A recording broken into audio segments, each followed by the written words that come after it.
but I do have a kind of a good partnership with Cambridge, but I've worked with my colleague Peter here for quite a period of time, training many teachers. I'm very passionate about teacher education and teacher training, so I'm a CELTA trainer, and I do all sorts of other trainings like the one that we're doing today. Now, before we start by talking about our objectives for the session, I just want to point out that during the session, I will be using examples from different course books, obviously Cambridge University Press course books, and these course books are for teaching English to adults or young adults at university level. However, the framework or the principles or strategies, whatever you want to call them, that I'm going to present are obviously transferable and can be easily translated to any context while you're teaching, whether young learners, early years, or whichever way or whoever you're teaching. So I hope that it'll be useful for everybody, regardless of your current context. So today we're going to start, first of all, by talking about and reflecting on our current relationship with course books. And this will form the basis of our whole discussion today. So we're going to think about how we use course books, what we believe their value is, how what we take out of them, what we do.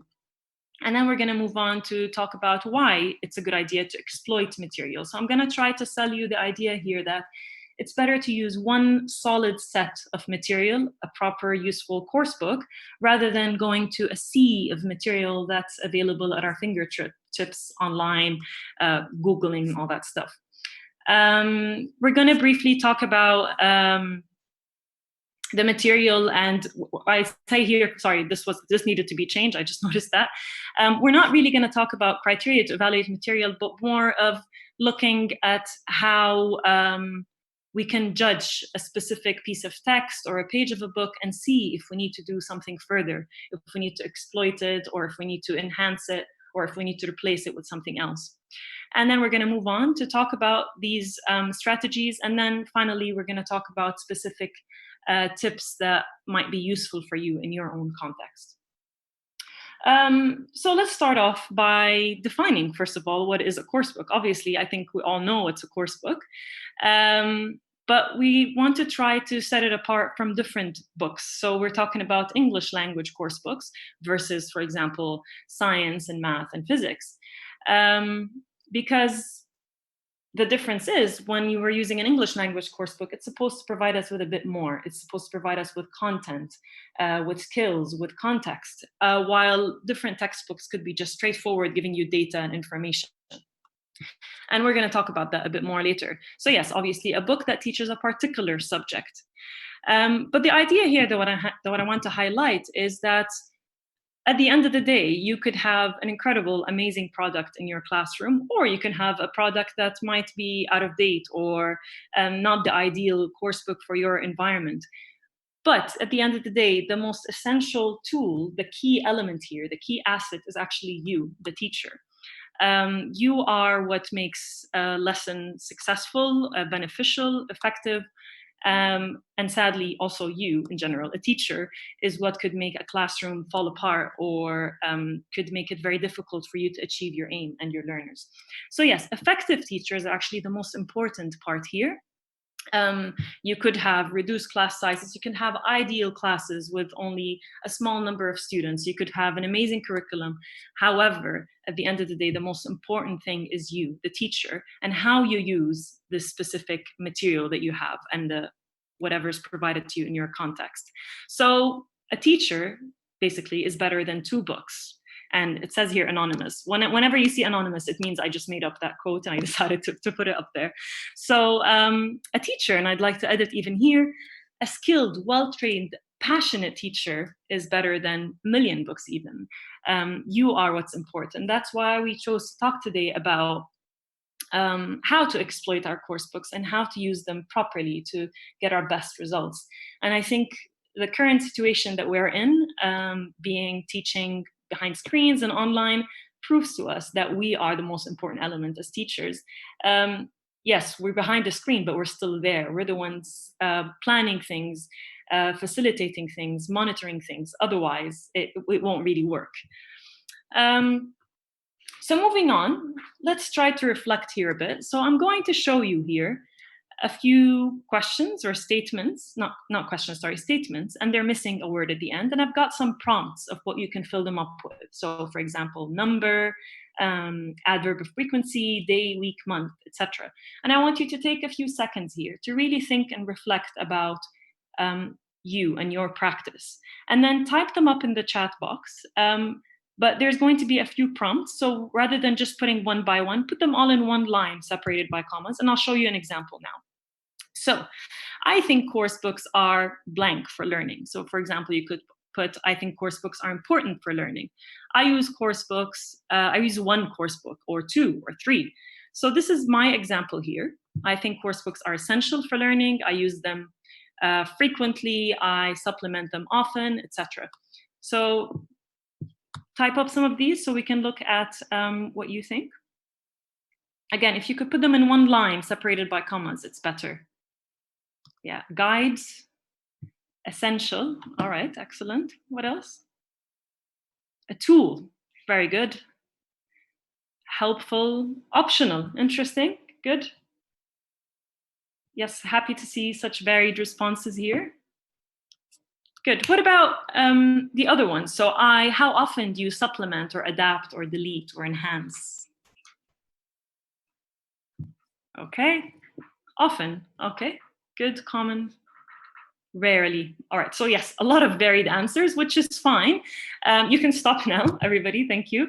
A lot of varied responses, which is really good, because this is what I wanted out of this slide. I want you to think about yourself and what you currently do, and keep that in the back of your mind as we go through the slides today together. So why should we use Coursebook? Why do our universities and establishments invest quite a lot of time and effort in choosing our coursebook, and sometimes a lot of money as well? Well, first of all, coursebooks are very useful in saving you as teachers a lot of preparation time. They help us and the students stimulate language production through the context, through the situations, through the visuals, through the text, the topics. They provide students with an immersion-like language exposure. So again, mimicking a real life situation, hopefully through the tasks, through the activities. And it gives students a chance to work outside of class time. So a reference point for students to fall back on. For you actually, and for the students and you as a teacher, important for both of you. And provides entertainment, because this kind of links with being engaging and motivating, because a dull, dry content won't really engage our learners, no matter how young and old or no matter where they are. It's very, very important that there's an engagement happening here. What I'd like to add here to the quote is that it's also a safety net. So for a lot of teachers who are new or novice or not very experienced, the course book is very, very important in giving them this structure, this path, for both, again, for you and the teacher, the student, sorry. And it also allows us to standardize our instruction and our quality. So the university would choose a specific course book, and hopefully through using that, we can get a more standardized instruction from different groups or different teachers. So yes, it's very, very important. And I think the most important thing here about using a course book is that, contrary to what many believe, it's really not easy for us to come up with our own material. It's actually very, very difficult, very challenging for you to come up with a text that is really well suited, not just text material in general. And you'll see that our colleagues here at CUP, obviously, they spend years working on course books, and there's board meetings, and there's advisory panels from different places. They involve so many different people, it's samples and studies. So we can't just assume that all of us as teachers can go and walk up one day and develop our own material. And that's why it's really also risky that a lot of us might take the route of just going online and searching for a ready worksheet. That could be actually very dangerous. And that's why today what I want to do is try to show you how you can do that on your own, but a very simple way, with less risk than just finding stuff online. Now let's talk about here a bit about what the experts think about this area. Now, the first person here, I tried to find a picture, but I couldn't. He's a bit camera shy, but maybe that's because also he hasn't published many books, but it's more articles and journals. He says, that his name is Cortázio, obviously, is that textbook is a teacher, a map, a resource, a trainer, and an authority. So I don't know if you agree with that. But yes, a book could serve as a trainer for your teachers by looking at the teacher's guide, by looking at the structure, the material. It actually trains us on teachers on how to think and how to develop our lessons. Anybody remembers this guy? He's been in a few sessions now, I think, by Peter. Anybody recognize the picture? Yes. Excellent. Jack Richards. Good. And he has said, for inexperienced teachers, materials are a form of teacher training. Again, confirming the quote on top. And then finally here, anybody recognize this person? No? All right. Noonan.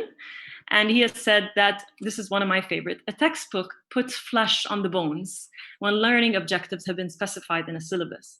So again, it's about maybe your school or your university or center has already decided on a set of objectives, but the book is what puts the meat out there for you and your students, or for the vegetarians, it could be something else. But this is the notion that he's talking about. So this is, again, one of the uses and the advantages of having a book rather than being just using different bits and pieces of materials. Now, obviously, like everything in the world, there's always pros and cons. So a lot of people are actually skeptical and they are very negative about the idea of using course books. So I'm going to show you here 3 pictures. And what I want you to think here and type up is, what do you think has happened to these teachers as a result of using course books? Just add in one adjective before the something teacher. Okay, bored teachers, great, yeah. What else? Robot-like, excellent. Trapped, excellent. Stressed. What about the last one? What's the teacher like there? Bored, unknown, gloomy. Okay, so yes, a lot of you are very accurate actually with what I put up here. So we're always worried about creating robotic teachers. You can stop now, thank you. Trapped teachers, teachers who feel restricted by the material rather than guided, lazy teachers. So yes, unfortunately, this could happen if your teachers, or if the teacher is not using the material properly, or if they don't have that kind of spark or passion to really make the most out of it. And this is what we want to move away from. And again, that's why I'm trying to show you today of how can I really make use of my material and avoid being a robot. Avoid going page 1, activity 3, page 5, activity 7, and so on and so forth. Or feeling like I have to do this exactly as it is in the book because that's the right way, and I have no, my opinion or my attitude towards teaching has no value. So yes, it's very dangerous because using a book in the wrong way could actually de-skill you. You could have a lot of amazing ideas, a lot of creativity as teachers. I've seen, I think some of you attended the session earlier, there are so many interesting ideas that you can have as a teacher, but if you feel too restricted by this book, you could feel de-skilled. So we always talk about active learning for our students. We always preach that learners need to be active and think and reflect, but I say that we also have to do the same thing. We have a responsibility as a teacher to be active in our teaching, to look at our book and think, what does this mean? Why was this put this way? How can I enhance it further? How can I extend it further for my students? So that idea is also valid for us as teachers. Now, again, look at the picture here and tell me if any of you can relate, and if any of you have been this person in the past, perhaps in the very first few days of you teaching English as a second language. Did you ever look like this walking into a classroom? Yep. Good. All right, some people are saying no, good for you. Yeah. People who said yes, how did you feel within your first few days of teaching? Yeah, overwhelmed, confused, stressed. Exactly, yes, trapped, some of you are saying. So we feel this pressure when we start teaching that we have to bring in so much. I have to do these cutouts and these exercises, and I'm gonna go to this website and print out this and that and make photocopies. And it's very stressful. It's very overwhelming when you're in the class flustered, trying to go through all of these worksheets that you've gathered. And it's also overwhelming for your students, and your students actually start to lose faith in you when you see that you're looking like this or you're acting like this. So hopefully with time we started to look more like this, gradually like this, and then I hope that the majority of us today walk in class looking like this. But hey, there's no shame. If you're at the first one, that's okay. That's part of what we're hoping to achieve today, is that we all end up looking like this happy, relaxed teacher, the ideal English language teacher with one book, one marker, and that's it, the end of the story. Um, so why should we exploit material? What's happening here in this visual? What is this shovel doing? Digging for, what do you do when you dig? You reach,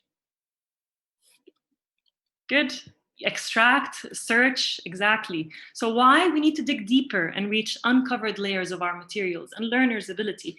The more we look at a material or a page of a book that we have that we're already using and think about its design and think about how I can enhance it further, exploit it, the more I can reach, the more reach in terms of my students. I can reach different abilities, different interests. Also, why? Judging by this picture, why should we be exploiting materials further? Grow, reuse, excellent, thank you. Grow, flourish, great. So we want to shift our mindsets here. We want to move from creating or reinventing constantly to harnessing and upcycling. Why? Because it's less work for you and your students. It's less stress. You don't have to constantly be looking for something else that is elsewhere and then trying to fit it in or shoehorn it into your context. And again, when in the real world where we still use paper, it's also good and better for the environment for us to be constantly going to all of these worksheets and materials. So what we're talking about here, what we're preaching here, is reworking what we already have. But what I want to highlight before moving on here is I'm not necessarily saying that we need to do what I'm going to show you in a bit. These steps, we need to do them, or we can only do them for a course book or material that is useless or bad. That's not what I mean. It could mean that this material is actually very useful for you and your students have enjoyed it a lot and showed a lot of interest. So as a further step, you're going to try to think of a way to even make it become even more useful for you. Now, moving on here, we're going to talk about upcycling. Sorry, somebody's asking here about upcycling. So it's using what you have and repurposing it, really, instead of recycling. So when you have a paper bag, you throw it in the recycling. But upcycling is that you reuse it to do something else. So I hope that answered your question. Now, evaluating our course book. Again, what I mean here is not evaluating it because I get to choose. Let's imagine that we already have these books and we already have to use them. But let's think about how can we look at what we have to see if it's suitable for today, for that context, or do I need to do something else? Now, this is going to be a bit of a tricky exercise. I've got here different words, different criteria, but the letters are all jumbled up. And what I want you to do is just try to put them in the right order and just shout out or type out all the correct ones. I'll do the first one as an example. So this one here, flexibility is one of them. Can you try to fix the other ones? Flexibility, purpose, balance, interest, excellent. Good. Anybody got this one here? I haven't seen a lot. Okay. All right, yes, you got most of them right. Yes, components, thank you. Great, so I'm gonna show you here the right version of it. And don't worry about this because as Peter mentioned, you will eventually get to access some of this material. So yes, shopping for criteria, this is how it would look like. So in order to think, is my course book or that specific part of the course book useful for me in that specific context, I need to think about the balance. So for example, what do I mean by balance here? I mean balance between skills. Have my student had enough listening throughout this period? Do I need to integrate speaking? Is there enough balance in terms of visuals or text or different methods or activity types? Support. So when I say support here, I'm talking about, again, both of you, the teachers and the students. So Is it offering enough support for the students? Is there enough scaffolding? Or are they asked too quickly to come up with material or with products that they can't produce yet? And as well for you as a teacher, is it providing you with enough support? Context. Is the context relevant to you as your students and your students? Technology. Is it integrating technology enough? Is there enough audio video material? Components. What comes with the book? Is there a workbook that kind of corresponds to this lesson that I'm teaching that can support me? And finally, interest. If it is appealing to you and your learners. And interest can be as well in terms of topics, visuals, so many different elements.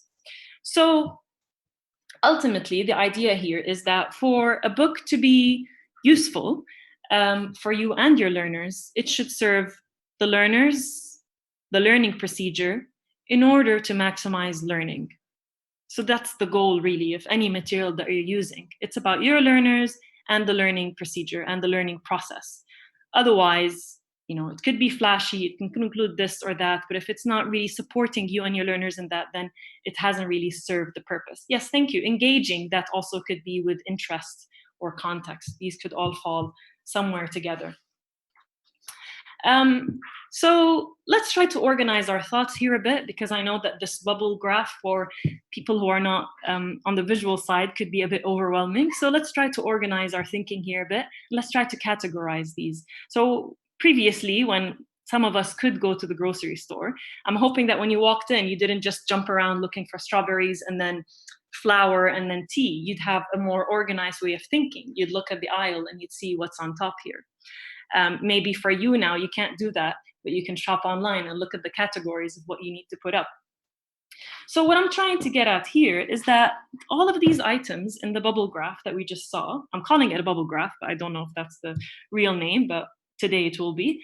All of these should fall under 5 main categories, which are the learning program. So this flexibility, this interest, this context should serve you, should serve your learning program. And what I mean by that is, again, for your school or institution or whatever you're working, they will obviously have objectives and goals. For example, you'd want your learners to pass a specific certification, an exam, a PET, CAT, IELTS, or you'd want them to, finish their prep year. So these are the objectives. So what we want to see is that, is this material serving that purpose? Is there flexibility and support and interest to be able to serve that wider, bigger umbrella of the learning program? Is it supporting our learners? Again, as we said, variety, engagement, level, and the teachers as well. And then the pedagogy. So does it go with the beliefs that you have or a school, or what you have as a school, or your philosophy of learning? Does it go? Does it support it? And then finally, the content. Is it varied, relevant, culturally appropriate, age appropriate, and so on and so forth? So what I'm saying is here, again, when we're looking at our material, this is what we need to look at before we decide if we need to do anything different, if we need to extend, expand, exploit, and all of that. But I think the conclusion that we'd all reach is that one size does not fit all. So no course book will be totally suited to a particular situation. The teacher will have to find his or her own way of using it and adapting it if necessary. This would only happen, that you could never find a book that is 100% perfect, because within your classroom, there will be so many different people with different interests, different backgrounds, different levels. So that book doesn't exist. And that's part of being an effective teacher and a passionate teacher, is that you would try to use what you have to fit all of your needs, if necessary. Thank you very much. And we're going to talk about this element towards the end. It's about not overdoing it as well. Now, in the next slide, I don't want you to type anything, but I just want you to think about this for yourself and maybe keep it as food for thought for the future. But I want you to start thinking in this mind frame that you need to think, what are the 3 most important categories or criteria important to you when you want to deliver specific content in the classroom? So this is kind of the basis of what you have before you decide what you need to do in the classroom with a certain set of material.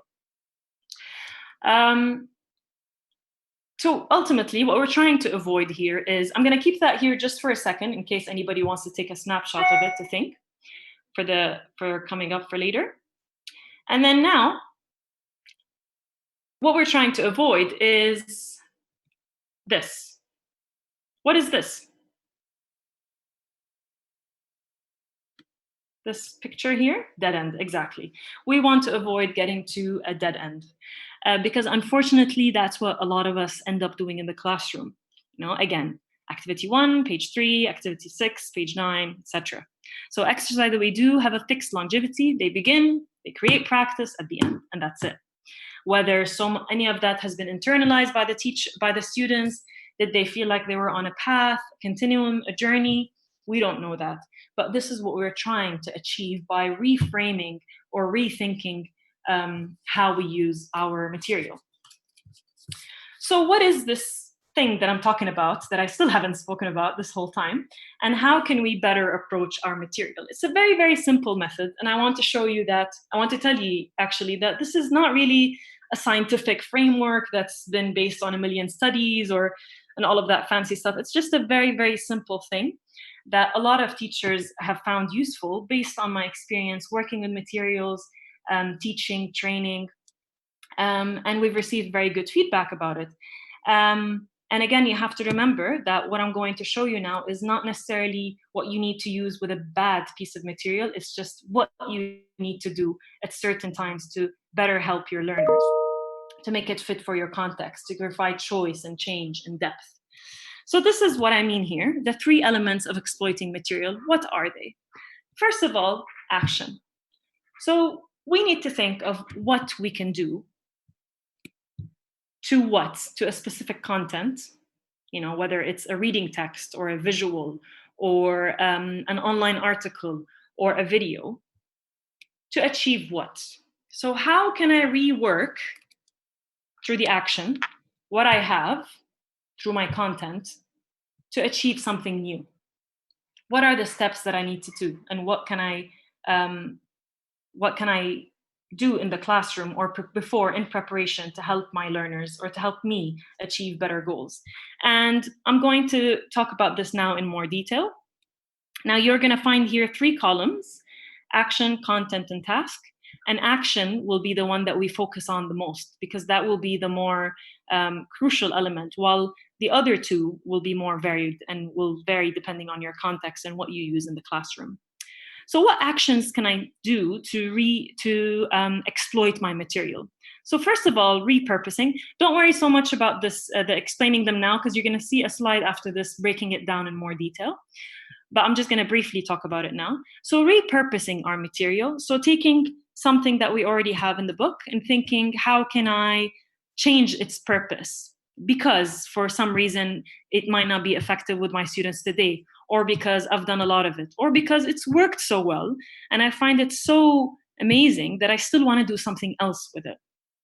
Digitizing. So how can I add a digital element to my current material to make it more engaging for those who are into digital aspects, who are into audio video rather than listening without really looking at a video? How can I reorganize material to better fit my beliefs in how I should teach a certain area? Or if I find that, for example, my students always struggle with a certain grammatical aspect, so how can I reorganize it to make it simpler for my learners? Upskilling, changing the skill, adding a different layer of that skill that we have.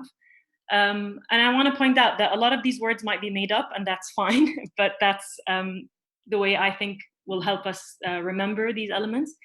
Technologizing, so adding technology, whether it's tablets, iPads, computers, adding these elements to our practice. Creativizing, so here is the made up word, adding a creative element to this specific set of material to make it interesting for my learners, for my creative learner. And then authenticizing, so adding an authentic angle to this. So these are the actions that we're proposing for us to use with our material, and these can be applied to anything really that you find in your book. So the following list will not be exhaustive, but it's just some examples. But you will find that this list will have a lot of items that are usually neglected in a book. So the items that the teacher usually skips and thinks, there's not enough time for that, or it's not a priority. So the word list, how many of us, they have that at the end of the unit and think there's nothing you can do with it. But in reality, there's so much I can do to make it come to life, to make my students benefit from it. Post activities, the reflective activities, a lot of us as well, we skip it because we think, oh, my students can't really reflect on their learning. They're not able to do this, so let's just move on. The opening visuals, usually these are beautiful in every unit, but how much do we do with them? And do we do them enough, or do we quickly go through that page? So yes, we can apply these to a lot of these. And I'm going to show you in a more detailed way in a bit, for those who still don't get it, which is understandable because it's still not that clear. And then finally, what we want to achieve. So by creating videos, role plays, dictation, debating, personalizing, and all of these different things. Now, obviously, as I said, this and this is completely up to you. It could change so much, but what I want you to focus on here is the action. So I want you to look at your book and think, okay, I don't think my students will enjoy this. So what can I do today? How can I repurpose, or how can I reorganize, or how can I creativize this to make it interesting for my students? And a lot of you are coming up with lovely ideas here. Socratic seminars, discussions, taboo. So I'll explain that in a bit if somebody can remind us later. But it's a game you can play with a lot of, for vocabulary basically, and jigsaw as well. We can talk about that a bit further later. So actions explained. Let's break these down a bit more. A flipped classroom. Thank you. Yes, great ideas. So this is kind of more of a detailed breakdown of what I just showed you now. So repurposing, as I said, changing or extending the objective of a task or a section. I think this kind of just repeated what I just told you, but I'll give you a second to look through it now. Creativizing, integrating a creative skills element. So it could be drama, acting, drawing, doodling, creating a poster. All of these could be creative. What I mean here by upskilling, for example, adding critical thinking skills. So you've got a reading text, and instead of just answering comprehension questions, you can tell them to evaluate the text or to compare it to something that they already know, to recall previous information. So adding this different dimension to your existing material that could be beautiful, but this is just another layer that you can add, another piece of choice that you can give them. All right, so I'm gonna show you now an example of what I mean to make this more tangible for us. So an example, I'm just looking at the time now here, make sure that I've got enough time for everything. Yeah, we're good. So example, a reading text, very simply, you've got a text about anything. We've got a ton of those in all of our books. We can repurpose it. So you can have a discussion to make it into a speaking exercise, or you can turn a reading into a listening, simply because you feel like they need more listening in that stage, in that day and time. Or if you think that you can split your class into two, and some of them will be doing reading and some of them will be doing listening. And that's, I think, is even more doable now while we're teaching online by, you can have them in separate Zoom meetings or whatever platform that you're using. Repurposing into vocabulary focus. So you've got a text and now they've done their reading, but you feel that we could do more of it because they enjoyed it so much. And I want to now focus on vocabulary. So you can do speed reading, you can have them search for collocations, you can do a running dictation. So quite a lot that you can do. Upskilling, as I mentioned before, including critical skills strategies. I'm sure all of you or a lot of you might be familiar with Bloom's taxonomy and all the different skills there, and we can include those to further exploit what we already have in our books. And then finally, technologizing. So researching background facts using our tablets, recording short summaries of the text on the smartphones instead of asking students to write a summary or to simply talk about it, because it's might be more engaging. So we're going to move on to the next thing. This is taken from an actual book from Cambridge. So obviously it'll be an amazing product. So this is from Unlock 2nd edition. We found that a lot of teachers actually really like using these books. And I want to tell you a bit more about what this page is. So this is actually the opening page of each unit. It won't exactly look like this in each unit, but I mean the layout, the visual. So we've got beautiful, simple visuals here as the opener. And you've got the learning objectives at the top. They go by skills, by language, and even goes down to the critical thinking skills. And then finally here you've got this activity that ultimately just helps them unlock their previous knowledge, activate their schemata, if you want to call it, through a discussion and then a link to the app where they get further content, like a small video or visuals to help them even think more about this. Now, very quickly, if you can do this, I know it's the first example, if you can look at the, this didn't include it. Okay, if you can think about the different actions that I just showed you earlier, repurposing, digitizing, and all of that, what do you think I can do with this page to exploit it even more? Does anybody have any idea of how I can further exploit this page using what I just told you? Speaking, technology, describe the picture, thank you. Writing task, creativizing, excellent, good. Excellent, more images, descriptions, discussions, WH questions. Very, very nice, exactly, good. So this is what I had actually here. Upskilling, so learners write about what they see in the visual. You can either choose to skip the writing, skip the speaking and have them write instead, or if you feel like they're so able, you can ask them to write even more about it. Creativize, so learners redraw the visual based on their knowledge. So what do you know about the universe? Can you draw a picture based on this? Exactly, so much you can do. And this is not just relevant for children. You know, as adults, we are very creative if we're given a chance. And there's quite a lot that can come out of this. Quite a lot of language and discussion and thinking. And then finally, technologizing. So you can ask them to use their phones or tablets to research and fact check information. So they can brainstorm what they think they know, and then they can all use their tablets or phones to check this information. Again, appealing to these learners that enjoy that and digging deeper. That's what we're talking about here.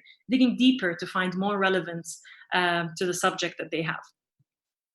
Now this is actually from the last pages of each unit, and it's the review, so basically the reflective time.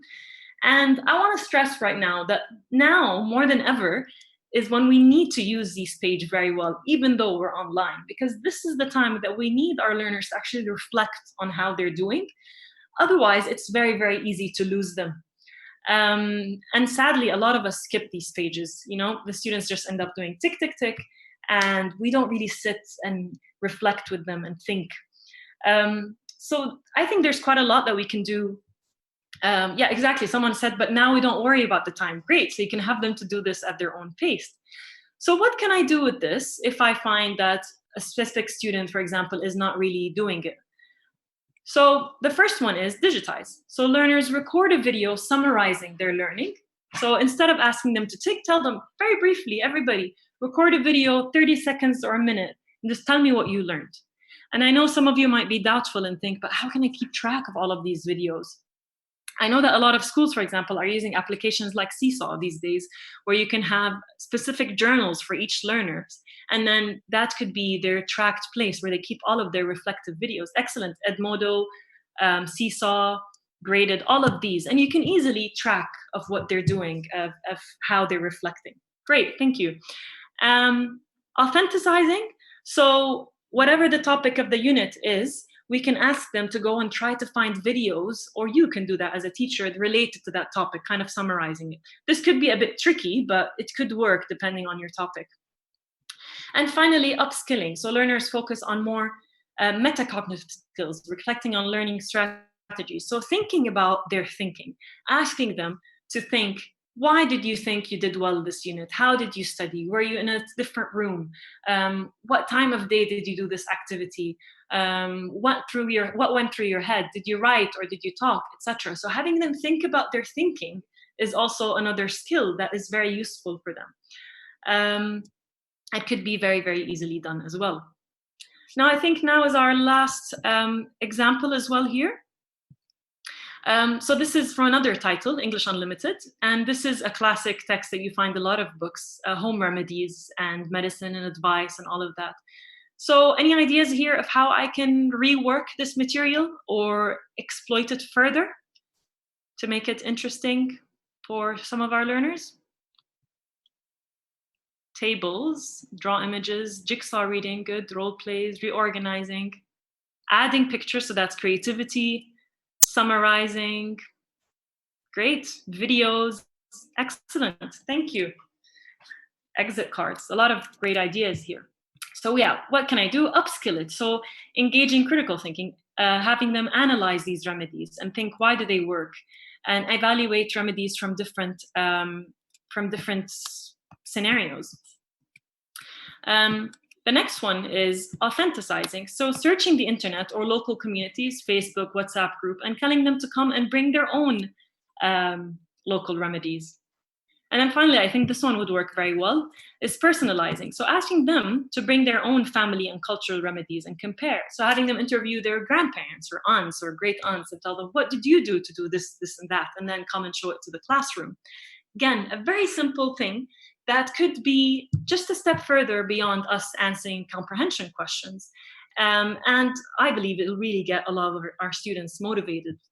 Now, one thing I want to go through with quickly before I go to my final tips is that, again, now more than ever, we need to be able to do these things with our students.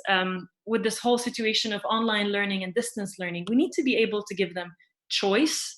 We need to be able to give them depth, because as I said before, it's very easy to lose them. And I'm going to use a very simple example here about my son, actually. He's just 6 years old now, in year 1. And I'm just so impressed with the amount of choice they're giving them to work in the classroom, the virtual classroom. So for example, they had an English lesson recently, and it was all based about a story about a dragon. And instead of just giving them all comprehension questions, students could choose themselves. One of them could redraw that dragon and then record a video describing his feelings throughout a mission. The other one was asked to research and write. So the objective of the lesson was up-leveling your vocabulary, your adjectives. So using adjectives like vicious, fierce, angry, and all of that. And they had so much choice on how to come up with this material. Again, so the ones that were the redrawing were on the creative element. The one that were researching, they were on the technology element where they got to research. And simply, some of them could just write if they wanted to. But giving that choice and giving these ideas brings the classroom to life, brings your material to life. And not saying that the original text or the original material wasn't useful, it was. But doing this every once in a while, it's very refreshing, very useful. And I see someone here who wrote kids love it. But it's actually not just kids, even me. I would love to be given the choice to do what I want to do with specific material. And this will be such an asset for us later, such a lesson learned, because our students will become much more self-driven, more independent, and more passionate about learning, hopefully. So I think this timing is actually very useful for us to take in some lessons. Now, just to summarize at the end, let's try to think about what this means for you in your practice. So when the course book or the material is aligned with your learner's needs and it works perfectly for that lesson, or you're too tired to kind of change things around, that's fine. Keep it as it is. You don't have to be doing this on a daily basis. We don't want to add more pressure on you as a teacher. This is only for when you feel the need to do it. There's no shame. Use it as it is. Do not overdo it. As much as you try to be creative and reorganize and rethink, etc., it's also very dangerous for us to be trying to do that every single time. First of all, there'll be a burnout. Your students won't enjoy it anymore. It's just going to be a burden on you rather than a pleasant thing. So do not overdo it. But when you need to do it right. Start from your learners' needs, start from your interest, and involve them and see what they're interested in doing and see what works with them. So do it right. Again, not saying is that Google is the worst place in the world. Obviously, there's a lot of good material out there, but it's not as easy as you think to find the right material for you. Use the framework that I just told you. I call it a framework, but it's just very simply these elements. Think about them before you work with your material. What do you want to do? Don't just think that I want them to look on the iPad. No, think how and what's the purpose of this and how is it useful for you? And most importantly, I think, monitor and reflect on the process. See what works and take it as a lesson learned. Just because it worked with your 8 a.m. class, it might not work with your 10 a.m. class. Your students are different. Their moods are different throughout the day. The stage of the course is different. So you need to do this mindfully, actively, to really think before you just go and run off doing bits of creative activities. So as we round up today, what I want you to think, if you can't think about it fast enough now to write it, that's fine. But I want you to think about one thing that you've learned, one thing that you're going to research further, and one thing that you're definitely going to try in the future. Again, reflection is very, very important, even if you don't type it now, but make sure that you're reflecting what you've learned today to make sure that you've internalized something or you've learned something. All right. And I think that's it. We've got a few minutes for some questions. Peter? Hi, Nala.